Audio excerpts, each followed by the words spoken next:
Friends வணக்கம், welcome to Geetha's recipe. இது வந்து வெனஸ்டே மார்னிங் வந்து லேட்டாக தான் எழுந்திரிச்சேன். எந்திரிக்கும் போதே பாடி பெயினாக டல்லாக லேசியாக அப்படி தான் இருந்துச்சு. இருந்தாலுமே பசங்களை ஸ்கூலுக்கு கிளப்பி விடணும் அப்படிங்கிறதுனால என்ன நானே மோட்டிவேட் பண்ணிக்கிட்டு ஒர்க் பண்ண ஸ்டார்ட் பண்ணிட்டேன். டீ குடிக்கலாம் நேரம் இல்லை, கொஞ்சமாக ஹாட் வாட்டர் குடிச்சிட்டு சிம்பிளாக லஞ்ச் பாக்ஸுக்கும் பிரேக்ஃபாஸ்ட்டுக்கும் ரெடி பண்ணிடலாம் அப்படின்னு சொல்லிட்டு ஸ்டார்ட் பண்ணிட்டேன். லஞ்ச் பாக்ஸுக்கு வந்துட்டு கர்ட் ரைஸு, அதுக்கப்புறம் ஸ்வீட் கார்ன் வெண்டைக்காயும் போட்டுட்டு ஒரு தொக்கு ரெடி பண்ணிடலான்னு பிளான் பண்ணியிருந்தேன். அதனால் சாதம் ரெடி பண்ணி வச்சுட்டு வெங்காயம் தக்காளி எல்லாமே தேவையானதெல்லாம் நறுக்கி வச்சுட்டேன். ஒரு சைடு ரைஸை வச்சு விட்டுட்டு ஒரு சைடு வெண்டைக்காய் வதக்கிட்டு இருந்தேன். ரைஸ் ரெடி ஆனோட்டி இறக்கி வச்சுட்டு பிரேக்ஃபாஸ்ட்டுக்கு வந்து கடலப்பருப்பு சட்னிக்கு வதக்கிட்டு இருந்தேன்.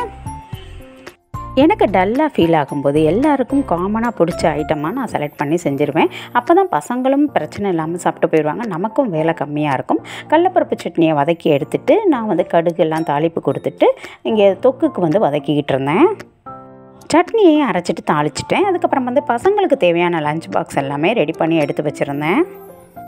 அதுக்கப்புறம் ஒரு பாப்பா சீக்கிரம் கிளம்புவாங்க 7:30க்கே, அதனால் தோசை ஊற்றிட்டு அந்த சட்னியை வச்சு கொடுத்துட்டேன். பசங்களுக்கு மட்டும்தான் தோசை, எங்கள் 2 பேத்துக்கு எனக்கும் என்னோடய ஹஸ்பண்டுக்கும் வந்துட்டு இடியாப்பம் வாங்கிக்கலாம் அப்படின்னு சொல்லிட்டு எங்கள் வீட்டு பக்கத்துலேயே வந்து ஒருத்தவங்க வந்து கொடுப்பாங்க. அவங்கள்ட்ட ரொம்பவே சூப்பராக இருக்கும். ஃபோன் பண்ணிட்டோம் அப்படின்னா கொண்டாந்து கொடுத்துருவாங்க. அவங்கள்ட்ட ஃபோன் பண்ணிவிட்டு பசங்களுக்கு வந்து லஞ்ச் பாக்ஸ்க்கு வந்து ரெடி பண்ணிகிட்டு இருந்தேன். இங்கே தொக்கும் ரெடி ஆகிடுச்சு. தயிர் சாதத்துக்கும் ஒயிட் ரைஸை வந்து கொஞ்சமாக தாளித்து விட்டுட்டு ஆற வச்சுருந்தேன்.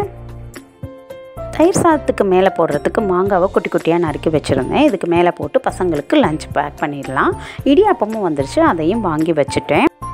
பசங்களும் சாப்பிட்டுட்டு லஞ்ச் பேக் எடுத்துகிட்டு கிளம்பிட்டாங்க. இப்போ வந்து ஒரு டீயை குடிச்சிட்டு அதுக்கப்புறம் வந்துட்டு மத்தியானம் எங்களுக்கு லஞ்சுக்கு ரெடி பண்ண ஸ்டார்ட் பண்ணிவிட்டேன். தக்காளி சாதமும் கொஞ்சமாக வந்து வத்தலும் பொரிச்சிக்கலாம் அப்படின்னு சொல்லிட்டு ஒயிட் ரைஸ்லாம் கொஞ்சம் இருந்துச்சு. தக்காளி சாதத்துக்கு தேவையானதெல்லாம் கட் பண்ணி வதக்கிட்டு இருந்தேன்.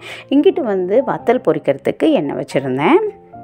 சமைச்சதெல்லாம் கொண்டாந்து டேபிளில் வச்சுட்டு அதுக்கப்புறம் பாத்திரம்லாம் தேய்ச்சி வச்சுட்டு கவுண்டர் டாப்பு கேஸ் ஸ்டவெல்லாம் தொடச்சி வச்சுட்டேன். இனிமேல் வந்து ரெஸ்ட் எடுக்க வேண்டியது தான். இப்படி தான் எனக்கு வந்து வெனஸ்டே மார்னிங் ஒர்க் இருந்துச்சு. இந்த வீடியோ பிடிச்சிருந்துச்சுன்னா சின்ன லைக் கொடுங்க, உங்கள் ஃப்ரெண்ட்ஸ்க்கு டைம் ஷேர் பண்ணுங்கள். ஓகே, தேங்க்யூ ஃப்ரெண்ட்ஸ், பாய்.